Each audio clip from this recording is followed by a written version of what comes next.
इसोरखौ हामबाय होनदों जोंनि लागै बेबायदि मोजां समखौ बावबाय।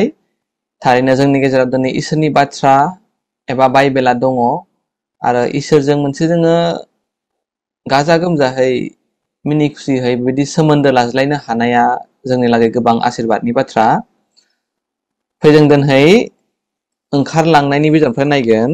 ओंखारलांनायनि लिरनाय 19:3-8 सिरिसिम। ओंखारलांनाय 19:3-8 एक्सोडास चैप्टार 19 3-8 जों फरायनि। आरो मसीया इसोरखौ लोगो हमनो हाजोआव गाखोलांदों। फोरबोआ हाजोनिफ्राय बिखौ लिंनानै बेबादि होनदों, नोङो जाकबनि नखरखौ बेबादि बुं आरो इजराइलारिनो आंनि बे बाथ्राखौ खोथादो। नोंसोर नुबाय आं फोरबोआ मिसरारिनि सायाव मा मावदों। खुरुवा दाउआ गावनि फिसाफोरखौ जेरै गांखं सायाव दिखांनानै दैबाय बायो, बेबादिनो आंबो नोंसोरखौ मिसर देशनिफ्राय बियाव आंनियाव दायख'नानै लाबोबाय। बिनि जुनै नोंसोर दानो आंनि बोसोनखौ गमामायै मानिब्ला आरो आंनि नियमखौ गमामायै फालिब्ला नोंसोरो आंनि रायत जागोन। गासै पृथ्वीयानो आंनि, नाथाय नोंसोरो आंनि सायख'जानाय रायतफोर। आंनि लागै नोंसोरो गोथार रायत जागोन आरो दौरिफोर बादि नोंसोरो आंखौ दाव दाव खालामगोन। अब्ला मसीया फैनानै रायतफोरनि गागिफोरखौ ज' खालामबाय आरो फोरबोआ बिनो जे थोनदों बे गासै बाथ्राफोरखौ बिसोरनो खोथादों। बे समाव गासै मानसिफ्रा बुंदों, जोङो फोरबोनि थोननाय मानिखौ मावफुंगोन। आरो मसीया मानसिफोरनि बुंफिननायखौ फोरबोनो रायथिदों। थारैनो जों बेसेबां थेंकफुल दिनै जोंनि गेजेराव फिजिकेल महरै जिसु ख्रिस्ट'आ जदियाव गैया, नाथाय इसोरा जोंनि लागै हेल्पार एबा लोगो हिसाबै गावनि हलि स्पिरिटखौ, गावनि गोथार जिउमाखौ जोंनि लोगोआव दोनो। जाय गोथार जिउमानि गेजेरजों जोङो अनुग्रह मोननानै बाइबेलखौ फरायब्ला इसोरनि गोसोखौ आरो इसोरनि इस्साया मा आंनि जिबननि सायाव बेखौ जोङो गुवारहै मिथिनो मोनो। थारैनो बे संसाराव सानै बेक्ति दङ, मोननै रोखोमनि बेक्तिफोर दङ। सासे बेक्तिया, सासे सुबुङा बाइबेलखौ फोथायो आरो सासे सुबुङा बाइबेलखौ फोथाया। आङो आंनि जिबनावहाय बेबायदि मोननै रोखोमनि जिबनखौबो एक्सपिरियेन्स खालामबाय। सेथियावनो आङो गावखौनो गाव बाइबेलखौ फरायो सानोमोन आङो। आंनियाव बिसास दङ, आङो बाप्तिस्माबो लाबाय, आङो ख्रिस्टियान आरो थैब्ला आङो सोरगो रायजोआव थांगोन बेबायदि आं सानोमोन। नाथाय आंनि बे मोनसे भुल धारनासोमोन। आं गावनो गाव बानायना लानाय, सानना लानायसोमोन। गोथौ महरै जेब्ला इसोरनि इस्साया आंनि जिबननि सायाव मा बेखौ आङो गावखौनो गाव सोंलु होयोब्ला आङो बुंनो हायामोन। मानो बुंनो हाया? मानोना आङो बाइबेलखौ फोथायस्रायामोन। मानोना आङो मिथिस्रायामोन जे इसोरा गावनि फिसाज्लाखौ बे संसाराव हरनानै क्रुसावल' थैहोआखै, नाथाय डिटेल महराव बे कालभारि क्रुसाव आंनि माया जोबखो?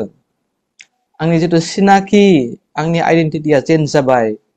चेन्ज अफ आइडेन्टिटि थ्रु द क्रस अफ केलभारि। बे बाथ्राया जाफुंबाय, आं बेखौ फोथायानोमोन। आं सानदोंमोन मोजां ख्रिस्टियान जाब्लानो, आयेनफोरखौ फालिलांब्लानो, मोजां बिसाज्ला जाब्लानोथ', मोजां सासे इउनिभारसिटिनि स्टुडेन्ट जाब्लानोथ', सिनियरफोरनि बाथ्राफोरखौ मानिना सोलिनाय, उन्दैफोरखौ अननाय, बे मोजां मोनसे ख्रिस्टीय जिबन खुंनाय जागोन, आं बेबायदि सानोमोन। नाथाय बेराफारसे सानना नायोब्ला नोंथांमोनाबो नाय, मबे धोरोमाथो मोजां खामानिखौ मावनो थोना? माबा मोनसे धोरोम दङ नामा जेराव गाज्रि खामानिखौ मावनो फोरोङो, पापखौ मावनो फोरोङो? गैया।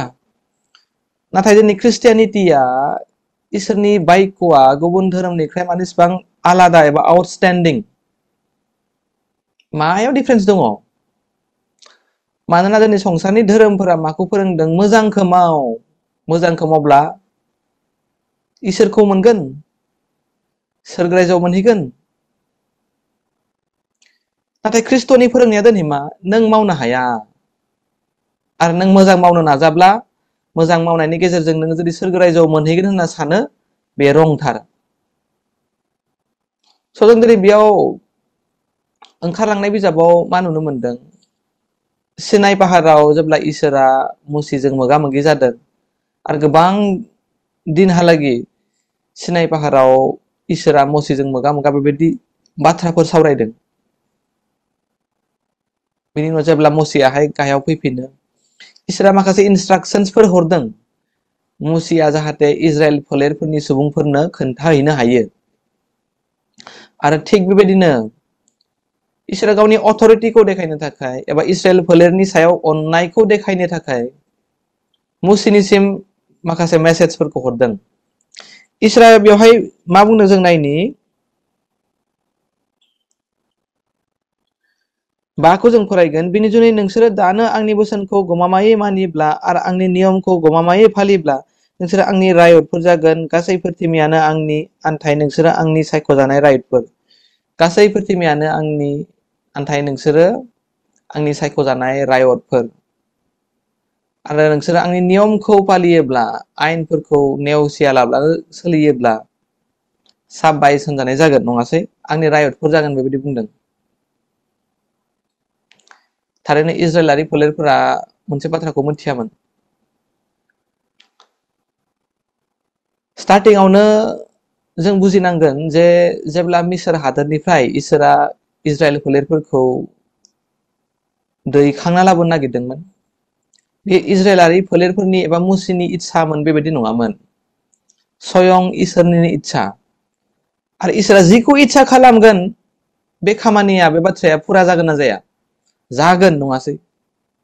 जुदियाव मानसिनि नुनायाव जाया बायदि नुगोन उसुबिदा दङ खावसे जाहैब्लाबो माखासे जाहैनाय नङादां बेबायदि नुनो हागौ मानसिनि मेगनाव। बेनिखायनो जेब्ला जों इजराइलारि फोलेरफोरखौ मिसर हादोरनिफ्राय लासै लासै लासै कानान हादोरथिं बेरायलांनाय नुयो थाबायलांनाय नुयो गोबां आनजादफोर फैदों नङासै? माखासे समफोराव मोजां जानो मोनाखै आरो मुसिनि सायाव कमप्लेनफोर फैबाय। आरो बै इसोर जाय इसोरा मुसिखौ प्रमिस होनानै जे आङो नोंसोरखौ कानान हादोर एबा प्रमिस लेन्डसिम दैदेनलांगोन बे प्रमिसखौ इजराइल फोलेरनि सुबुंफोरा बावगारजोब्बाय। थारैनो दुखुनांथाव नङाना? इसोरा प्रमिस खालामदोंब्ला इसोरा जाफुंगोन। थिग बेबायदिनो मानसि माहारिया जिहेतु पापआवनो जोनोम जाबाय मोदोमाव फ्लेसाव नांथाबना थायो। नाथाय जोंखौ मोदोमनिफ्राय स्पिरिटआव कनभार्ट खालामनो जोंखौ इसोरा अलरेडि प्रमिसखौ होखाबाय। नुनायाव मिसर देशनिफ्राय इजराइलारिफोरखौ इसोरा दैखांबोनानै कानान भुमियाव कानाननि जायगायाव जेराव माने मोजां जायगा जानो लोंनो आलो आलो गासैबो दङ बेबायदि जायगायाव दैदेनलांनो नागिरदोंमोन। नाथाय इजराइलारिफोरा बुजि मोनाखै इसोरनि गोसोखौ। आरो मुसिनि गेजेरजों इसोरनि एक्जेक्ट हार्टखौ बिथांमोना बुजिनो नांगौमोन नाथाय मुसिखौ उल्था कमप्लेनसो होबाय। थिग बेबायदिनो जिसु ख्रिस्ट'नि संसाराव जोनोम जानाया दिनै मामोन? मानोना बेयो सासे गथ' जोनोम होगोन बेनि मुंखौ जिसु दोननांगोन। मानो जिसु दोननांगोन? मानोना बेयो संसार माहारिनि मानसिफोरखौ बिसोरनि पापनिफ्राय बायख'गोन बासायगोन। स' इसोरानो बेबायदि बुंखाबायब्ला इसोरानो जुदि क्लेरिफिकेसन होखाबायब्ला जे मानसिया गावनि पापनि थाखाय रेसपन्सिबल नङा आरो आं गावनि पापनि थाखाय मा गावनो गाव सुस्रांना लानो हानाय आंहा जेबो उपाय गैया। बाइबेलाव जेरावबो बुङाखै जे नों गावनि पापखौ सुस्रांना ला होननानै। बाइबेलाव जेरावबो बुङाखै जे नों मोजां खामानि मावब्ला मा जागोन नोंनि पापआ सुस्रांजोबगोन। आरो बाइबेलाव मोनसेबो एगजामपोलबो गैया जाय सुबुङा जाय इन्डिभिजुवेल बेक्तिया मोजां खामानि मावनायनि गेजेरजों पापनि सुस्रांजानाय मोनदों। दा नोंथाङा मिथियो नामा? इन्टारेस्टिंलि इसोरानो गावनि फिसाज्ला जिसुखौ संसाराव जोनोम जाहोनानै कालबारि क्रसआव थैहोनानै मा थै फसर होदों। आरो बे थै फसर होनाया नर्मेल मानसिनि थै फसरनाय नङा। जिसु ख्रिस्ट'आ मानसिनि बिसा हौवा जानानै मेन्दा जानानै संसाराव जोनोम जादों। जहन 7:29 बुंदों। जहन चैप्टार 1:29 हनै नायहर इसोरनि बिसा मेन्दाया जायहा संसारनि पापखौ लाना थांगोन। Behold the Lamb of God बुंदों, who taketh away the sins of the world. अब्ला जिसु ख्रिस्टआ दिनै 2000 बोसोर सिगाङाव संसाराव फैनानै मिनिस्ट्रि खामानि मावनानै गस्पेल प्रिचिं खालामनानै अलरेडि क्रुसाव थैनानै रेजारेक्ट जानानै सोरगोआव दंहैयो नङासै, बिफानि आगदा आखाइथिंजाय। अब्ला जिसु ख्रिस्टआ मा खामानिखौ इनकमप्लिट खालामना गालांबाय नामा? माखासे पापखौ सुस्रांबाय, माखासे पापखौ सुस्राङासै, थालांबावबाय। थालांनाय मानिखिनिखौ आङो मा मोजां मावनायनि गेजेरजों सुस्रांना लानांगौ बेबायदिबो कन्डिसन होना गालांबावबाय नामा? नङा, नंथारा। आरो बे एखे बाथ्रायावनो आंहा 30 years कन्फ्यूजन जाबाय क्रिस्टियानिटी जीवनावहाय। 30 years। दिनै एक्सोडास बिजाबाव जों नायनो मुसिया जि मेसेजखौ इसोरनिफ्राय लाबोनानै बिथांमोना बुंफैदों जे इसोरनि आयेनफोरखौ मानिब्ला नोंसोर आंनि रायतफोर जागोन, सायख'जानाय सुबुंफोर जागोन। अब्ला इजराइलारि फोलेरफ्रा मा बुंदों जों नायनि। बे समाव गासै मानसिफ्रा बुंदों, 9 सिरि, जोङो फोरबोनि थोननाय मानिखौ मावफुंगोन। जोङो फोरबोनि थोननाय मानिखौ मावफुंगोन। साननानै नाय नोंथांमोनाहाय, इसोरनि बिथोनखौ मानसिया मावफुंनो हायोना? इसोरजों मानसिजों मोनसे ना? मोनसे नङा आसलते। इसोरनि थोननाय बाथ्रा, थोननाय खामानिखौ मानसिया मावफुंनोबो हाया। गतिके बै समनिफ्राय इजराइलारिफोरा जेब्ला बिथांमोननियाव 10 कमान्डमेन्ट्सबो फैयाखै, बै समावनो मा बुंदों? इसोरा जेरैहाय जोंनिफ्राय साबायसन जानायखौ नागिरदों, जों बेबायदिनो खालामजोबगोन। मानोना इजराइलारिफोरनि मोनसे सेल्फ प्राइड दङ, सेल्फ कन्फिडेन्स दङ। जों इसोरखौ अनो, जोंनि इसोरा अनसुला। इसोरा माबा मोनसे खामानि थोनब्लालाय जों मानो मावनो हायि दोङो। आरो बे सेल्फ प्राइडआनो इजराइलारि फोलेरखौ दिनै डेस्ट्रय खालामबाय। फंबाय बिनानाव, आंनि आदा बाजै लोगोफोर, आङो 30 बोसोर जेब्ला ख्रिस्टीय जीवन खुङो, आंबो बे इजराइलारिफोर बायदि मिसकनसेप्शनजों जिउ खुंदों। आङो मा सानदों, इसोरा बिथोन होनायखौल' जों मावनो हायो, मा बाथ्रा दङ? माबायदि बाथ्रा बियो? इसोरा 10 कमान्डमेन्ट्सखौ होदों, जि आज्ञाखौ होदों, पालन खालामबानो जाबायना। मानसिनि गोसो सिङावहाय सैताना मा थट सोना होयो? स्वप्निल, दिनै नों हायाब्ला गाबोन हागोनब्रा 10 कमान्डमेन्ट्सखौ लाखिनो। गाबोन हायाबा समफोर हालायबाय, समफोर हायाबा नेक्स्ट इयार हालायबाय। बेबायदि डे बाय डे मानसिखौ आयेनावनो मेराय गुराय फिदिंना दोनबाय थायो सैताना। एसिफ मानसिया आयेनखौ लाखिनो हायो। गोथां गोथार सृष्टिकर्ता इसोरा होनाय आयेनखौ मानसिया लाखिनो हागोन ना? निस्सय हाया। बेनिखायनो आंनि पापनि निमाहानि बेलायावबो आं जेतियाल'खि इसोरजों मोनसे गोसो जाया, आंनि पापा निमाहा जाबाय, आं बे बाथ्राखौ फोथायनो हाया। स्पेशली आं मा सानोमोन, आंनि गिर्जाया बेस्ट गिर्जा, आंनि सभाया बेस्ट सभा, 100 years जाबाय, 114 years जाबाय, मायबा माबि जाबाय, बेयावसो गौरब नाहा। नाथाय आं पार्सनेलि स्पिरिटआव जेबो बोलो गैयै जालांबाय थादों, बे बाथ्राखौ थर' मोनामोन। सैताना आंखौ गिर्जायावबो लांबाय, गिर्जानि सेक्रेटारि बानायबाय, ट्रेजारार बानायबाय, मायबा माबि बानायबाय, नाथाय बायख'खौ बुजि मोनहासै। 2010 मायथाइयाव आं बाप्तिस्मा लादों, अब्लाबो आं मिथिया आंनि गासै पापा पास्ट प्रेजेन्ट फिउचार निमाहा जाजोब्बाय होननानै। बाइबेला मा बुंदों? जों दिनै नायनि गालाथानि लिरनाय 2:20 सिरि, Galatians chapter 2 verse 20। आङो गोथाङै थाबावा, नाथाय ख्रिस्ट'आ आंनियाव गोथाङै थायो। आरो आङो दा मोदोमाव गोथाङै थानाया आङो इसोर बिसा हौवाखौ बिसास खालामनायजों गोथाङै दङ, जाय आंखौ अनबाय आरो आं बिनि लागै गावनि प्राणखौ होबाय। आरो आंनि लागै गावनि प्राणखौ होबाय।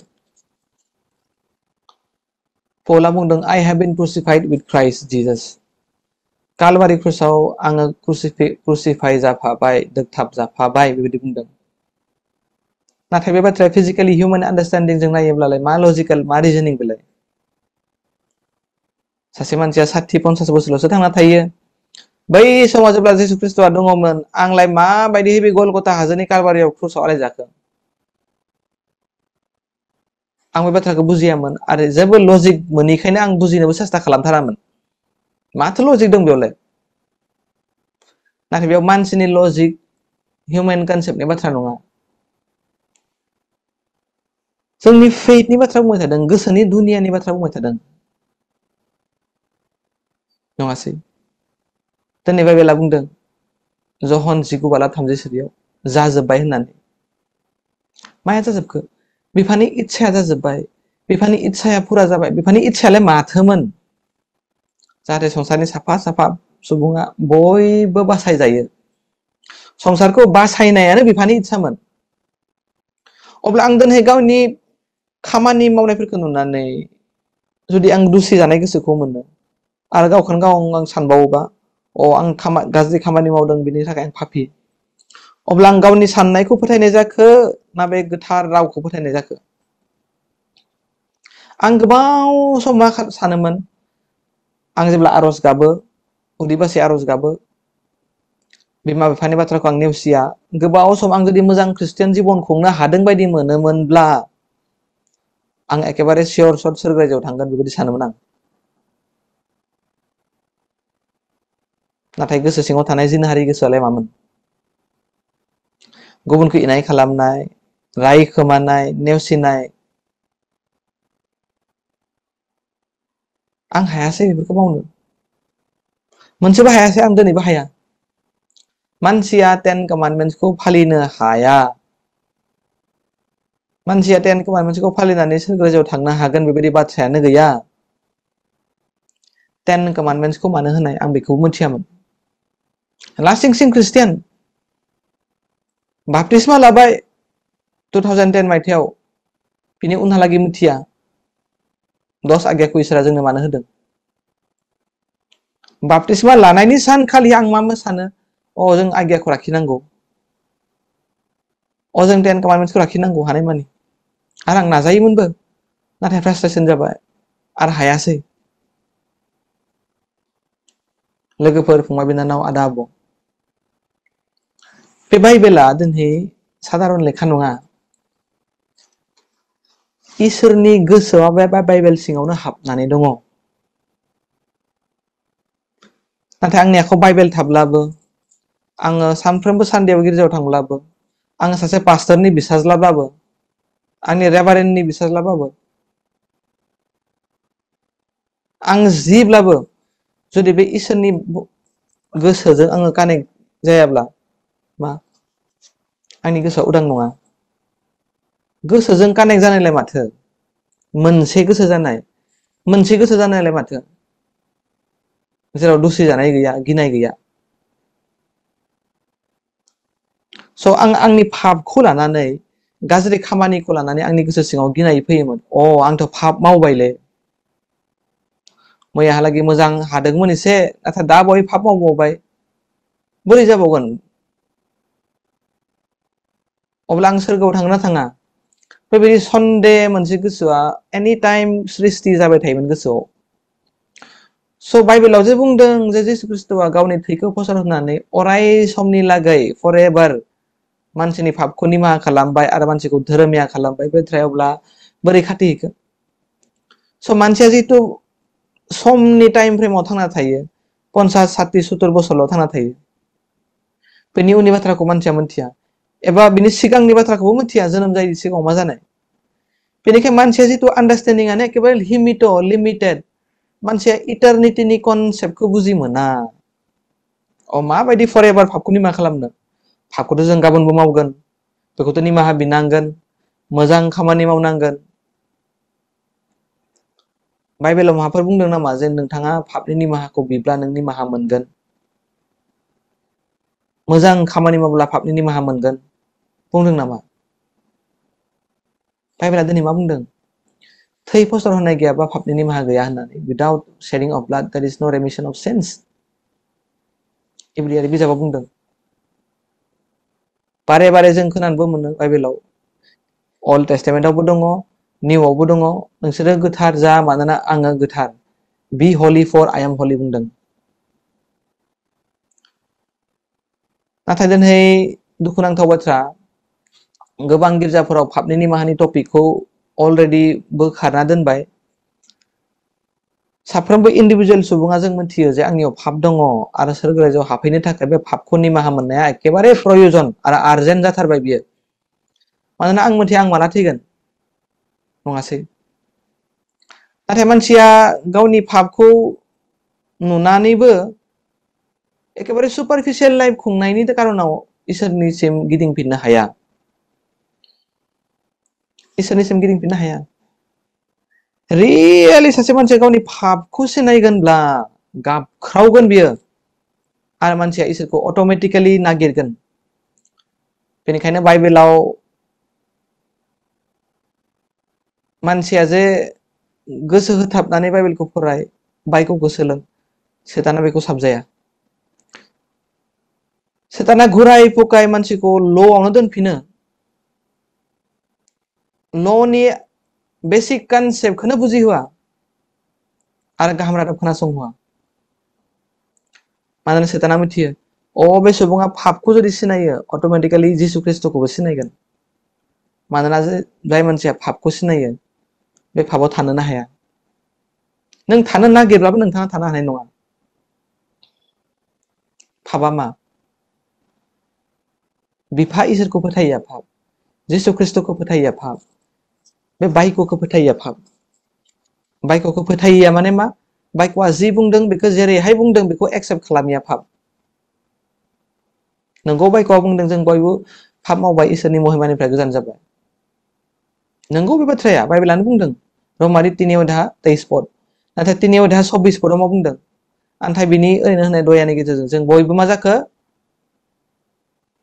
धोरोमिया थिसनजाबाय एमेजिं बाथ्रा नङाना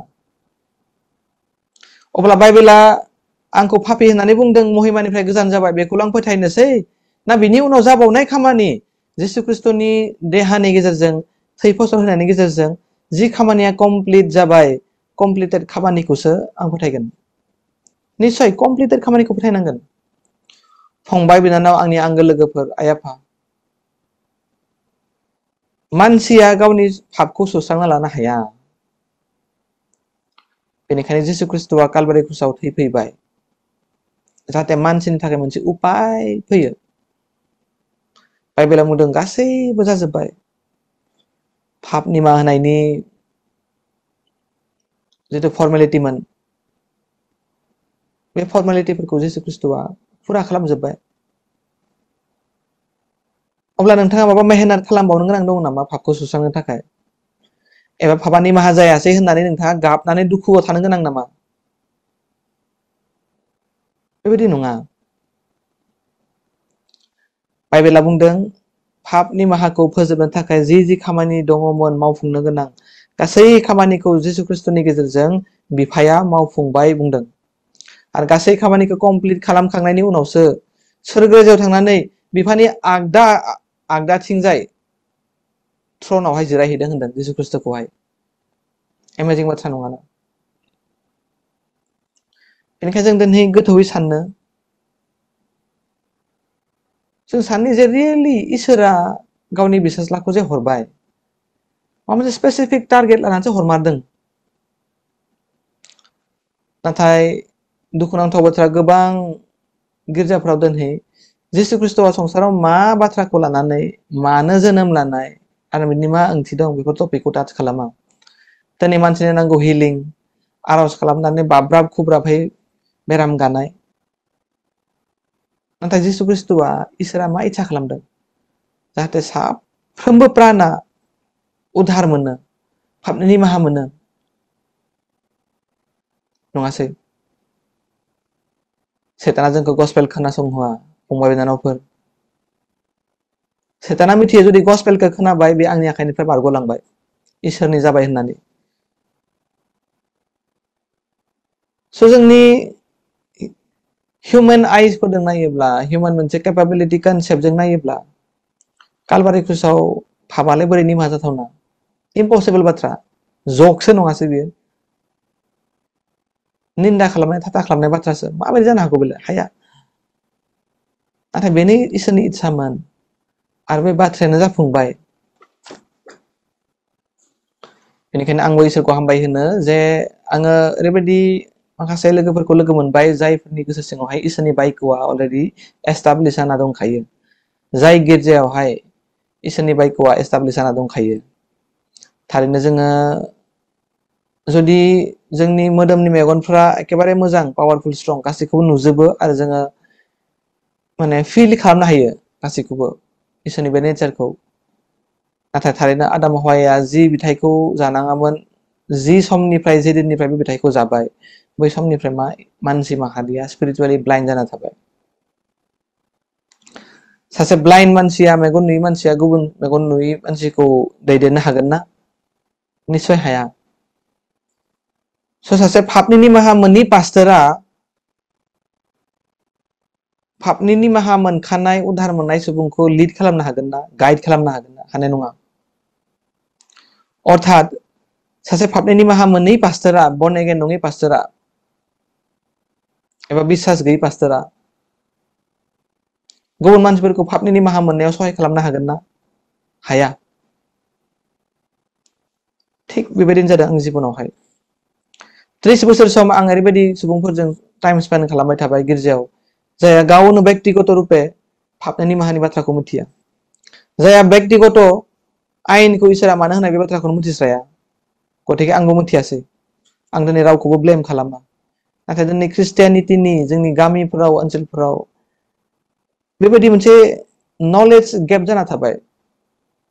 आंथ' दिनै एटलिस्ट रमारि 3:19, रमान्स 3:20 बेफोर बाथ्राखौनो आं खोनायासै मालाबाबो आंनि गिर्जायावहाय, आंनि स्थानीय मण्डलियाव बुंनो थाङोब्ला, आंनि हम टाउनाव। आरो थारैनो सासे सुबुङा माला ख्रिस्टियान जायो? जेब्ला ख्रिस्ट'खौ गोसोजों लोगो मोनो, नङासै? गावखौनो गाव आं बाप्तिस्मा लाबाय, ख्रिस्टियान परियालनि, गिर्जायाव थाङो, बेबायदि बुंना लानाया इसोरजों कानेक्सन लानाय जाया। इसोरजों कानेक्सन लानाया मा? इसोरनि बाथ्राखौ फोथायनाय। माखौ फोथायनाय? जे मोनसे बोलिजोंनो, जिसु ख्रिस्ट'नि मोनसे बोलिजोंनो बिफा इसोरा जोंखौ पारफेक्ट खालामबाय, हलि खालामबाय। स' मानसिया माबा बेवहाय पापनि गिलिर बिबानखौ बाननानै मेंग्लिनो गोनां बाथ्रा दंबावो ना? मानसिया लासिं सिं जानो बाथ्रा दंबावो ना? मानसिया गिनो बाथ्रा दंबावो ना? जेबो गैलिया। जिसु ख्रिस्ट'नि मोदोमावहाय होजोबबाय, बेबायदि बुंदों जिसयावहाय। जिसु ख्रिस्ट'नि सायाव होजोबबाय, बानस'बाय। आं मोननांगौ साजाखौ, नोंथां मोननांगौ साजाखौ जिसु ख्रिस्ट'आ अलरेडि लाबाय, लागोन नङा। नाथाय दिनै बांसिन ख्रिस्टियान सुबुंफोरखौ, एस्पेसियेलि जायफ्रा गिर्जायाव थाङो, गिर्जायाव थांग्रा सुबुंफोरानो, एखेबारे एक्टिभ मेम्बारानो, बिथांमोनखौ बे बाथ्राखौ फोथायनाया एखेबारे गोब्राब। मानोना बिथांमोननियाव गोबां समनिफ्राय मोनसे डिप थिंकिं, राइट थिंकिं दङ। मा right thinking? We are good people, जों मोजां पिस लाभिं पिपोल। मा जानांगौसै? इसोरा जोंखौ अनखागोन। बेबायदि मोनसे राइट थिंकिं एबा सेल्फ राइटियासनेस दङ। फंबाय बिनानाव, आंनि आंगो लोगोफोर, आंनि जेब्ला गोसोआवहाय लाथिख' जायाखै, इसोरनि सिगाङाव आं लासिं सिं जानो गोनां जायाखै, अब्लासिम आं गावखौनो गाव माने मा सेल्फ राइटियासनेसजों, सेल्फ धोरोमियाजों जिउ खुंनो नागिरदों।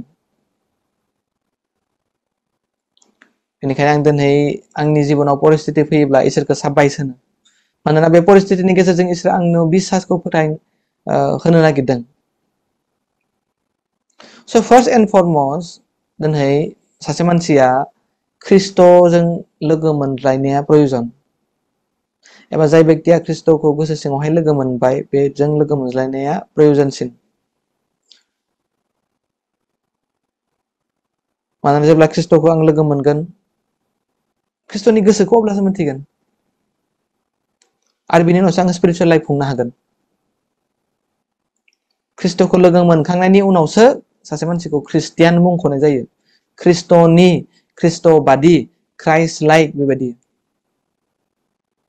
नोंगौ खुनु खनायावहाय गुबुन धोरोमनि लेखाफोरा बा बाइबेला बुङाखै जे नोंसोरो धोरोमनिया जाखांनानै हलि जाखांनानै जि खामानि मावनो इच्छा जायो बेखौनो मावनो हागोन एबा पापाव गोदोब्लाबो पापाव गोदोनो हागोन बेबायदि बुङाखै बाइबेला।